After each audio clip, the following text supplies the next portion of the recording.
Hello दोस्तों, good morning. स्वागत है एक बार फिर से आप सभी का जेजे एजुकेशन में। दोस्तों आज है 4 मई और आज की वीडियो में हम लोग बात करने वाले हैं 4 मई 2024 के मोस्ट इंपॉर्टेंट करंट अफेयर के क्वेश्चंस के बारे में। तो पूरी वीडियो ध्यान से देखिएगा, आज बहुत ही इंफॉर्मेटिव और इम्पोर्टेंट क्लास होने वाली है। तो काफी कुछ रिवीजन भी रहेगा, तो एंड तक देखना है आपको। और इम्पोर्टेंट जो क्वेश्चंस पूछे जाते हैं एंड में, उसका जवाब भी कमेंट बॉक्स में देना है।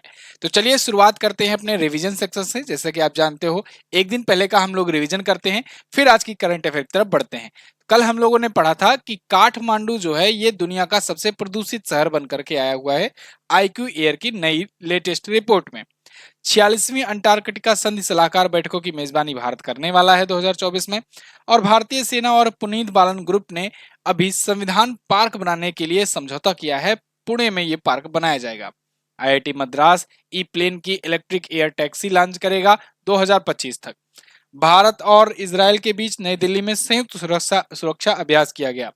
हितेश सेठिया जो है ये 3 वर्षों के लिए बनाए गए हैं सीईओ और एमडी किसके, जियो फाइनेंशियल सर्विसेज के। इसके अलावा कारपोरेट सामाजिक उत्तरदायित्व में उत्कृष्ट योगदान के लिए डॉक्टर बीना मोदी को दोस्तों सम्मानित किया गया है। चीन ने चांग ई 6 चंद्रमा के लिए एक मून मिशन लॉन्च किया, जिसमें पाकिस्तान का भी एक जाएगा सैटेलाइट।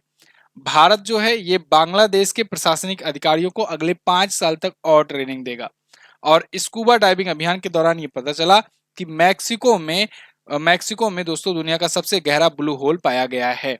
ये मैक्सिको में है, ठीक है ना। तो ये टॉप 10 करंट अफेयर के क्वेश्चंस थे कल की वीडियो से, जिनका आपने किया है 1 मिनट में रिवीजन। इसकी क्विज और पीडीएफ मिलेगी आपको एमजेटी ऐप पर। वहां पर ही आपको हमारे वीडियो कोर्सेज और ई बुक्स मिलेंगे। चलिए शुरुआत करते हैं आज के करंट अफेयर से। तो पहला क्वेश्चन, हाल ही में विश्व प्रेस स्वतंत्रता दिवस कब मनाया जाता है? तो विश्व प्रेस स्वतंत्रता दिवस दोस्तों प्रत्येक वर्ष 3 मई को मनाते हैं। ध्यान रहे, 1 मई को मैंने 2 महत्वपूर्ण दिवस बताए थे, कौन कौन? एक तो गुजरात और महाराष्ट्र का स्थापना दिवस, और एक अंतर्राष्ट्रीय मजदूर दिवस। ये दोनों याद रखना। 3 मई को प्रेस स्वतंत्रता सूचकांक इस दिन जारी किया जाता है, प्रेस स्वतंत्रता दिवस मनाया जाता है। तो विश्व प्रेस स्वतंत्रता दिवस, वर्ल्ड प्रेस फ्रीडम डे के रूप में 3 मई को सेलिब्रेट करते हैं। ठीक है जी। प्रेस फ्रीडम है क्या? प्रेस की स्वतंत्रता है क्या? प्रेस मतलब मीडिया समझ लो। मीडिया की स्वतंत्रता दोस्तों रहे, जिससे मीडिया वो चीज दिखा सके जो जरूरी हो, जो सही हो, जो स्वतंत्र रूप से मीडिया दिखा सके, ऐसा नहीं कि बायस्ड रूप में दिखाए। ठीक है ना। तो इसके प्रति अवेयरनेस फैलाने के लिए ये दिवस मनाया जाता है। भारत की स्थिति इसमें बहुत खराब है। जब भी प्रेस स्वतंत्रता सूचकांक की रिपोर्ट आती है तो उसमें भारत बहुत ज्यादा गंदे वाले पायदान पर रहता है, समझ लो। पिछली बार आई थी रैंकिंग तो 161वें स्थान पर था। इस बार वाली जो रैंकिंग आई है वो 159वें स्थान पर भारत को रखा है। ध्यान रहे, 2024 में जो प्रेस स्वतंत्रता सूचकांक जारी हुआ है उसमें 159वीं रैंक पर भारत है। कल इस पर हम लोग चर्चा करेंगे, इसी दिन वो रिलीज होता है। ठीक है जी। तो इस बार की थीम क्या है? A press for the planet. A press for the planet मतलब मीडिया वालों को ये भी कहा जा रहा है कि भैया इधर उधर की लड़ाई उड़ाई के छोड़ करके थोड़ा सा प्लैनेट पर भी ध्यान दो। इस पर भी कोई ऐसी रिपोर्ट तैयार करो जिसको दिखाओ कि ग्लोबल वार्मिंग कितनी हो रही है, प्लैनेट को कितना नुकसान पहुंच रहा है, कैसे इसको हम लोग सुरक्षित रख सकते हैं। थोड़ा सा फोकस इधर भी जाए। Journalism in the face of the environment crisis. Environment crisis को भी थोड़ा सा दिखाओ, ठीक है ना। ये नहीं कि बस केवल बुला करके मुर्गे लड़ाते हो रात को प्राइम टाइम पर, तो वो नहीं। इसी वजह से भारत को यहाँ पर 159वीं रैंक मिली है। फिलहाल ये दिवस 1994 से मनाया जाना शुरू हुआ है। बात समझ में आई? आगे बढ़ते हैं। अगला क्वेश्चन, हाल ही में कौन सा बैंक 8 ट्रिलियन रुपए का मार्केट कैप प्राप्त करने वाला भारत का दूसरा बैंक बना है? 8 ट्रिलियन रुपए मतलब कि 8 लिख करके 12 जीरो। 8 लिख करके 12 जीरो मतलब 8 लाख करोड़। तो 8 लाख करोड़ का मार्केट कैप क्रॉस करने वाला दूसरा, मात्र दूसरा भारतीय बैंक बन गया है आईसीआईसीआई बैंक। एचडीएफसी बैंक के बाद, एचडीएफसी बैंक के बाद दूसरा बैंक है दोस्तों आईसीआईसीआई बैंक, जिसने ये पोजीशन हासिल की है, यानी इतने का मार्केट कैप क्रॉस किया है। मार्केट कैप क्रॉस करना मतलब कि इसकी वैल्यूएशन हो जाना, क्योंकि ये लिस्टेड कंपनियां होती हैं तो मार्केट वैल्यू इनकी मार्केट वही लिस्टेड से ही देखा जाता है, शेयर मार्केट से ही। जब शेयर बढ़ते हैं तो मार्केट वैल्यू बढ़ती है। तो अभी शेयर इसका बढ़ा हुआ है आईसीआईसीआई बैंक का, तो इसलिए इसका भी मार्केट कैप बढ़ा हुआ है। तो ये दूसरी है। अच्छा, भारत की अगर टॉप 5 कंपनियों की बात करें टॉप 5 वैल्यूएशन वाली, तो इस टॉप 5 में केवल टॉप 4 ही हैं जो 8 लाख करोड़ से ऊपर की वैल्यूएशन वाली हैं। 5वें नंबर पर एसबीआई है, देखो 7.4 लाख करोड़ की है, ये अभी 8 लाख करोड़ की नहीं पहुंची हुई है। तो पहले पर रिलायंस इंडस्ट्रीज है मोटा भाई अंबानी की, 19.8 लाख करोड़ की, सबसे ज्यादा। दूसरे पर टीसीएस है, टाटा कंसल्टेंसी सर्विसेज, 14 लाख करोड़ के साथ। तीसरे पर एचडीएफसी बैंक है, 11.6 लाख करोड़ के साथ। चौथे पर आईसीआईसीआई बैंक पहुंच गई है 8 लाख करोड़ के मार्केट कैप के पास। और पांचवें पर एसबीआई। यही भारत की टॉप 5 कंपनियां हैं, सबसे बड़ी वाली, ठीक है ना। आईसीआईसीआई बैंक की बात करें तो 1994 में स्थापना हुई थी, मुंबई में हेडक्वार्टर है और संदीप बख्शी इसके एमडी और सीईओ है। साथियों, वीडियो में आगे बढ़ूं इससे पहले एक जरूरी सूचना, 100% कैशबैक दिया जा रहा है। ये हैप्पी आवर सेल चल रहा है टेक्स्ट बुक का। इसके तहत 5 लकी विनर्स को हर दिन 100% कैशबैक किया जाएगा, मतलब उनका पूरा का पूरा रिफंड किया जाएगा। और अगर टेक्स्ट बुक पास प्रो लेते हैं तो 439 में ये देखने को मिलेगा by using code MZT। Textbook pass या टेक्स्ट बुक पास प्रो लेने पर दोस्तों आप 700 से ज्यादा एग्जाम्स के लिए प्रिपरेशन अपना कर सकते हो, मॉक टेस्ट वगैरह दे सकते हो। इसमें 80,000 से ज्यादा मॉक टेस्ट अवेलेबल है 650 प्लस एग्जाम्स के लिए। जैसे 20 lakh plus active text book के पास के यूजर हैं, 17,000 से ज्यादा प्रीवियस ईयर पेपर्स हैं, आप डाउनलोड भी कर सकते हो। इसके अलावा ये गिनती तो मैं गिन ही नहीं पाऊंगा, इतने अटेम्प्ट भी हो चुके हैं 12 प्लस लैंग्वेज में। आप अपने लैंग्वेज के अनुसार भी सिलेक्ट कर सकते हो। जैसे आप मान लो आरपीएफ का देख रहे हो, तो आरपीएफ में आपको यहाँ चैप्टर वाइज टेस्ट मिल जाएंगे, 30 फुल टेस्ट मिल जाएंगे, जनरल साइंस के टेस्ट मिल जाएंगे। तो फुल प्रैक्टिस सेट भी है, चैप्टर वाइज टेस्ट भी है, एनालिसिस है, डिटेल एक्सप्लेनेशन भी है। ये सारा कुछ आपको यहाँ पर मिलेगा, लिंक डिस्क्रिप्शन में है, आप जाकर के ले सकते हैं। अगला, हाल ही में मिली जानकारी के अनुसार T20 विश्व कप में किस देश के क्रिकेट टीम का प्रायोजक अमूल होगा। तो T20 वर्ल्ड कप शुरू होने वाला है। अब देखो जोरों तोरों से तैयारियां इस पर चल रही हैं और ये 1 जून से शुरू हो जाएगा। मैंने आपको कई बार बताया 1 जून से 29 जून तक चलेगा। याद रखना कहां पर होगा, अमेरिका और वेस्ट इंडीज में। ये 2 पॉइंट तो बिल्कुल याद होना चाहिए, क्योंकि आईपीएल जैसे ही खत्म होगा तैसे ही ये शुरू हो जाएगा। 2 चीजें जून में बड़ी बड़ी होने वाली हैं। क्या क्या, एक तो 4 जून को रिजल्ट आएगा चुनाव का, और एक ये शुरू हो जाएगा, ठीक है ना। अच्छा, एक और चीज होगा, आईपीएल का भी फाइनल शायद उसी टाइम पर होगा, जून में ही ना।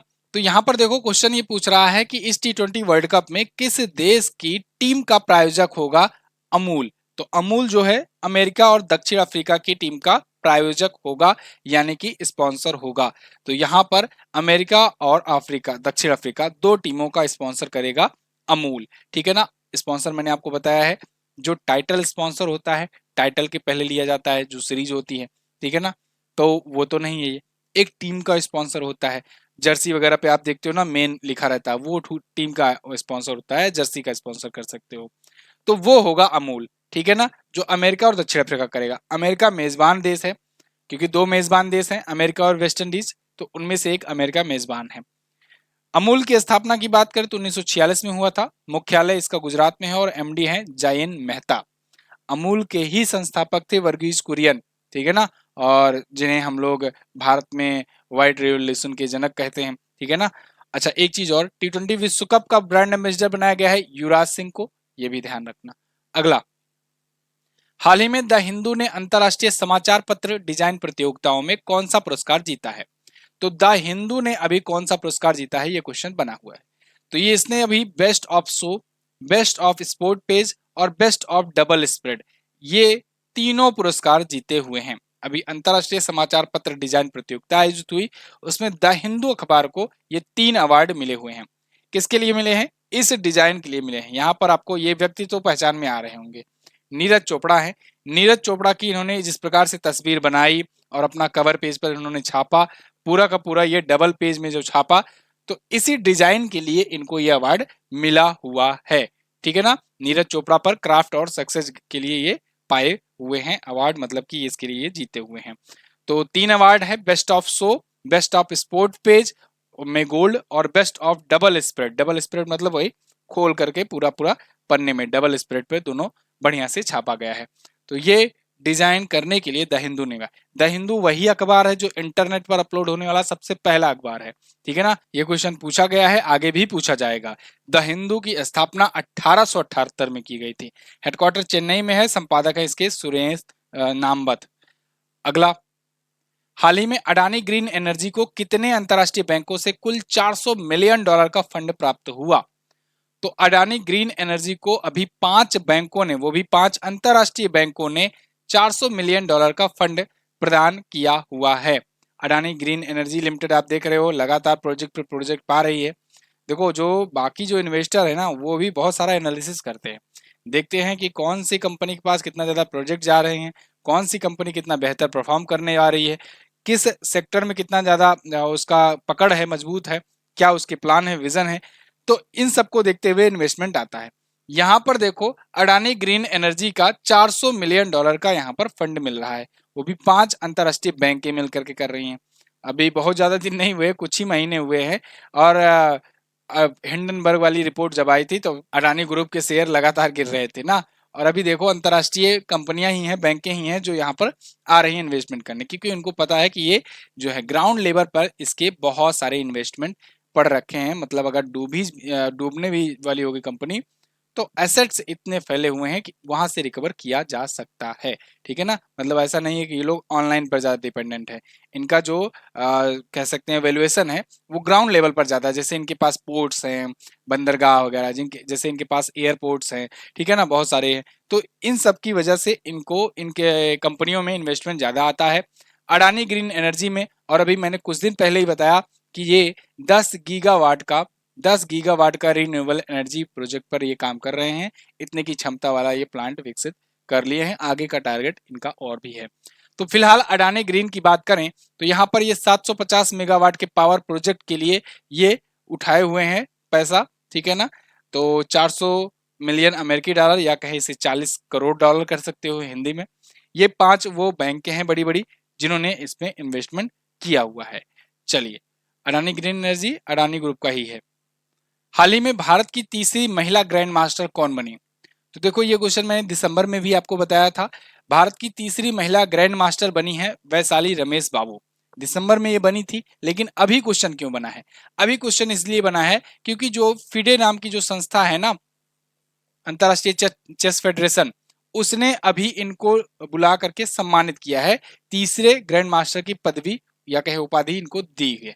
तो जब ये बनी थी, बनते कैसे हैं? बनने के लिए भी मैंने आपको बताया था 2500 येलो पॉइंट जो है ये कंप्लीट करना होता है। तो जब 2500 येलो पॉइंट ये कंप्लीट कर लेते हैं तब फिर ग्रैंड मास्टर कहलाते हैं। कोई भी चेस का खिलाड़ी हो, जब 2500 येलो पॉइंट कंप्लीट कर लेता है तो उसे ग्रैंड मास्टर की उपाधि मिल जाती है। तो ये तब क्वालिफाई हो गई थी दिसंबर में, और ये बन गई थी भारत की तीसरी महिला। और अब जाकर के इनको फिडे ने बुला करके सम्मानित किया है। देख लो वैशाली रमेश बाबू हैं कौन? ये हैं वैशाली रमेश बाबू। ये रमेश बाबू प्रज्ञानंदा की बहन है। रमेश बाबू प्रज्ञानंदा, इनका नाम आपने जरूर सुना होगा। इन्होंने अभी हराया था उनको, मैग्नस कार्लसन को, ठीक है ना। तो उन्हीं की बहन है, दोनों भाई बहन ग्रैंड मास्टर हैं। अंतरराष्ट्रीय शतरंज फेडरेशन देख लो, इसकी स्थापना 1924 में हुई थी। मुख्यालय इसका लुसाने स्विट्जरलैंड में है। अध्यक्ष हैं आरकेडी डोवरकोविच। अच्छा, ये तीसरी महिला है तो बाकी 2 महिलाओं का भी नाम याद रखना। कोरेनु हम्पी ये सबसे पहली है, सबसे पहली बनी थी कोनेरू हम्पी। और हरिका द्रोणावल्ली जो है ये दूसरी महिला बनी थी। तीसरी महिला वैशाली है। अब बात करते हैं ग्रैंड मास्टर की टोटल की। तो देखो अभी तक ग्रैंड मास्टर भारत के टोटल अगर बात करें लड़का लड़की सब मिला करके तो ये हो चुके हैं 84, जिसमें से 84 भी हैं वैशाली, ठीक है ना। और अगर हम लोग बात करें कि कितने पुरुष हुए हैं कितने मेल हुए हैं तो इसमें से 3 घटा दो भैया, 81 बचे। 81 मेल ग्रैंड मास्टर हैं और 84 टोटल ग्रैंड मास्टर हैं। पहले ग्रैंड मास्टर कौन थे? वो थे विश्वनाथन आनंद। पहले सबसे युवा भारतीय अगर पूछा जाए सबसे युवा भारतीय कौन बने तो आप बताओगे डी गुकेश। और अगर पूछा जाए कि सबसे युवा विश्व में पूरे सबसे युवा ग्रैंड मास्टर कौन है तब अभिनव मिश्रा बताओगे। ये 3 पॉइंट याद रखना। फर्स्ट वाले जो है विश्वनाथन आनंद, इनकी पुस्तक है माइंड मास्टर, ये भी ध्यान रखना। ये सबसे पहले भारत खेल रत्न पुरस्कार विजेता भी थे, ठीक है ना। राजीव गांधी तक के नाम से जाना जाता था तब 1991-92 में मिला था। किस राज्य सरकार ने नक्षत्र सभा खगोल पर्यटन अभियान की घोषणा की? तो नक्षत्र सभा खगोल पर्यटन अभियान की घोषणा अभी हाल ही में उत्तराखंड सरकार ने करी हुई है। किसने? उत्तराखंड सरकार ने। ये इंडिया का पहला ऐसा एस्ट्रो टूरिज्म कैंपेन होगा, उत्तराखंड सरकार के द्वारा शुरू किया गया है। यानी कि एस्ट्रो टूरिज्म को बढ़ावा देने के लिए ये शुरू किया गया है। एस्ट्रो टूरिज्म क्या है? खगोल पर्यटन। खगोल पर्यटन मतलब कि आप वहां जाओगे इस जगह पर जहां पर ये बनाया जा रहा है, तो वहां पर खगोल विज्ञान से जुड़ी चीजें, खगोल विदों की चीजें वो दिखाई जाएंगी, शो कराई जाएंगी, जैसे नक्षत्रशाला, तारामंडल, ठीक है ना, ग्रह कैसे चलते हैं, कैसे नक्षत्र बनता है, डिसाइड किया जाता है, और अपना सौरमंडल कैसे वर्क करता है, ये सब चीजें उसमें आकाशगंगा वगैरह दिखाया जाएगा। तो ये खगोल पर्यटन अभियान है, इसकी शुरुआत उत्तराखंड सरकार ने की है, भारत में ये पहला है। ठीक है जी, चलिए, बाकी तो आपको इसमें कुछ बताना नहीं है। उत्तराखंड के बारे में अगर बात करें तो उत्तराखंड यहाँ रहा मैप में। देहरादून इसकी है विंटर कैपिटल और समर कैपिटल है गैरसैंण। चीफ मिनिस्टर है पुष्कर सिंह धामी बीजेपी पार्टी से। लेफ्टिनेंट जनरल गुरमीत सिंह जी जो हैं यहाँ के गवर्नर हैं। और भीमताल, नैनी झील, नैनीताल, सप्तऋषि कुंड, सात ताल, माता ताल, राकस ताल, ये सभी ताल जो हैं यहाँ पर हैं।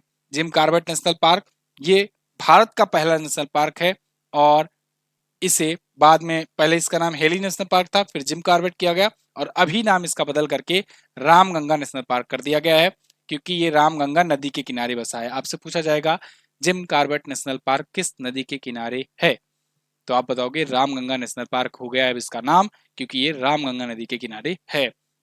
राजा जी राष्ट्रीय उद्यान भी यहाँ पर है, गंगोत्री राष्ट्रीय उद्यान है, नंदा देवी राष्ट्रीय उद्यान है, माना नीति, लिपुलेख, 3 प्रमुख दर्रे हैं, ये याद रखेंगे आप। 13 जिले हैं, 13 जिलों के साथ ये अलग हुआ था 9 नवंबर सन 2000 को। किससे अलग हुआ था? उत्तर प्रदेश से। विधानसभा में 70 सीट है, लोकसभा में 5 और राज्यसभा में यहाँ से 3 सीट जाती है। हाल ही में किसे ग्रीन ऑस्कर या व्हिटली गोल्ड अवार्ड मिला है? तेज तो नहीं चल रहा हूं, देखो आपको कम से कम समय में ज्यादा कंटेंट देना होता है, इसीलिए इस स्पीड से चलता हूं। अगर जिनको तेज लगा करे थोड़ा सा स्पीड स्लो कर लिया करो सेटिंग से, और जिनको स्लो लगा करे वो तेज कर लिया करो। ग्रीन ऑस्कर यानी व्हिटली गोल्ड अवार्ड किसने जीता है? तो ये जीता है डॉक्टर पूर्णिमा देवी बर्मन ने। डॉक्टर पूर्णिमा देवी बर्मन दोस्तों ये ग्रीन ऑस्कर पाई हैं, जिसे व्हिटली गोल्ड अवार्ड कहते हैं। क्यों पाई हैं? एक प्रकार की चिड़िया का इन्होंने संरक्षण किया है, और उनके उनके वृद्धि में ये सहायक रही हैं। यहाँ पर देखिए, असम की पूर्णिमा देवी बर्मन रिसीव्स ग्रीन ऑस्कर, इसे ग्रीन ऑस्कर कहते हैं व्हिटली गोल्ड अवार्ड को। ये क्यों पाई हुई हैं?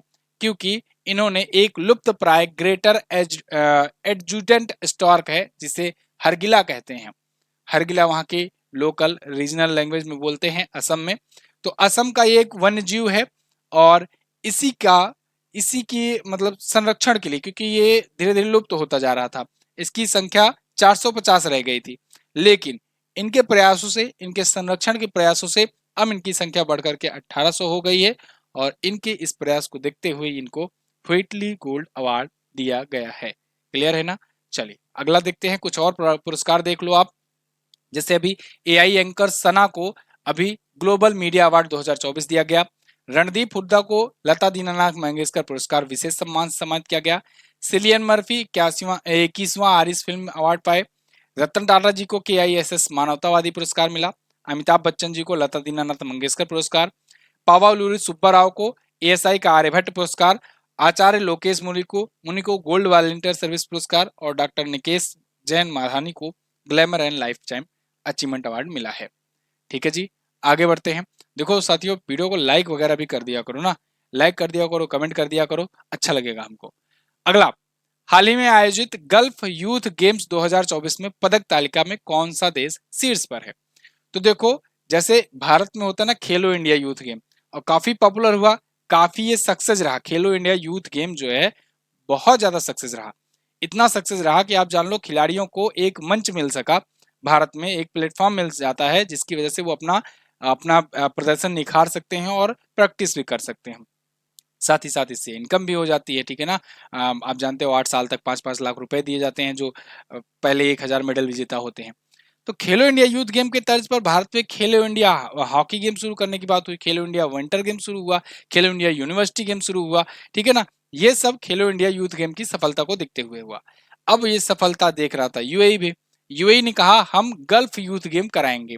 गल्फ यूथ गेम यानी कि खाड़ी यूथ गेम, गल्फ मतलब खाड़ी, तो ये खाड़ी देशों के बीच में यूथ गेम कराएगा।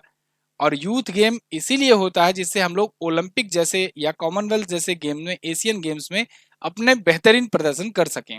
तो जब से ये आया हुआ है तब से देख रहे हो भारत के मेडल्स की संख्या लगातार बढ़ रही है। ये चीज पर इनकी भी निगाह गई, इन्होंने कहा हम भी शुरू करेंगे।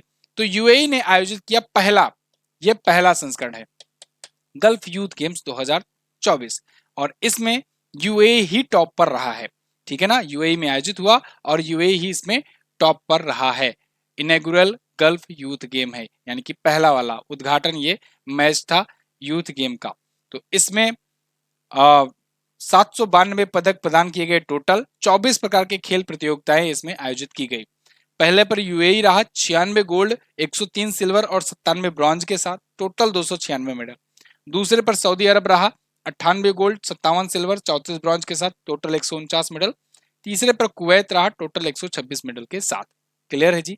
आगे अच्छा, थोड़ा सा खेलो इंडिया यूथ गेम का रिवीजन कर लो अगर आप जो है बात आ ही गई। तो पहला वाला खेलो इंडिया यूथ गेम नई दिल्ली में हुआ था, दूसरे पुणे महाराष्ट्र में हुआ था, तीसरा गुवाहाटी में हुआ था, चौथा हुआ था पंचकुला हरियाणा में, पांचवा हुआ था मध्य प्रदेश में। ठीक है ना। चलिए अगला, हाल ही में सोलोमन द्वीप के नए प्रधानमंत्री कौन चुने गए हैं? आखिरी क्वेश्चन है, सोलोमन द्वीप के नए प्रधानमंत्री कौन बने हैं? तो ये बन गए हैं कौन? ये बन गए हैं जेरेमिया मोनेले। कौन? जेरेमिया मोनेले। तो जेरेमिया मोनेले ने सोलेमान द्वीप का, सोलेमान आइलैंड का प्रधानमंत्री का पद क्या कहें कि चुनाव जीत लिया है। यहाँ पर सांसदों में वोटिंग होती है, तो 49 सांसदों ने इनका गुप्त मतदान में 31 वोट किया इनके पक्ष में, विपक्ष में गए मैथ्यू वाले। ठीक है ना, और 18 वोट पाए ये और ये हार गए, तो ये जीत गए सोलोमान आइलैंड के। सोलोमान आइलैंड है क्या? डायरेक्ट आते हैं मुद्दे पर। राजधानी इसकी होनियारा होती है। सोलोमान द्वीप अगर आप देखोगे ऑस्ट्रेलिया महाद्वीप आपको दिख रहा है ना, ऑस्ट्रेलिया महाद्वीप में ही आपको यहाँ पर पापुआ न्यू गिनी दिखेगा, यहाँ पर सोलोमान आइलैंड दिखेगा, यहाँ पर आपको न्यू कैलेडोनिया मिलेगा, इधर आपको न्यूजीलैंड मिल जाएगा नीचे। यहाँ पर कुल मिलाकर के सोलोमान आइलैंड बहुत ही छोटा सा एक आइलैंड है और यहीं के प्रधानमंत्री चेंज हुए हैं। ठीक है ना। मुद्रा की बात की जाए तो इसकी मुद्रा होती है SBD या कहें सोलोमन आइलैंड डॉलर। तो ये थे आज के दिन के टॉप 10 करंट अफेयर के क्वेश्चंस। आई होप आपको वीडियो पसंद आई होगी। अगर वीडियो पसंद आई है तो इसे लाइक और शेयर कीजिए। ये पिछले दिनों में कुछ नियुक्त हुए राष्ट्रपति, प्रधानमंत्री और उप प्रधानमंत्री हैं जिनका आप रिविजन कर सकते हो। ये मैं छोड़े जा रहा हूं आपके लिए। लास्ट डे मैंने आपसे क्वेश्चन पूछा था कि बॉम्बे पुनर्गठन अधिनियम के तहत गुजरात को बॉम्बे से अलग कब किया गया था? तो 1 मई 1960 को किया गया था। केरल का राजकीय पशु क्या है? तो वो है हाथी। आज आपको क्या बताना है? IQ एयर की रिपोर्ट के अनुसार भारत का शहर नई दिल्ली किस स्थान पर है? ये बताइए। दूसरा, भारत का पहला संविधान पार्क कहां पर स्थित है या कहे कहां खोला गया? ये भी आप कमेंट करके बता सकते हैं। Thank you so much for the class. इसकी PDF और क्विज MGT ऐप पर मिलेगी। आप हमारी पुस्तकों को भी ऑर्डर कर सकते हैं। मैं मिलूंगा आपसे कल की वीडियो में, तब तक के लिए नमस्कार, जय हिंद, वंदे मातरम।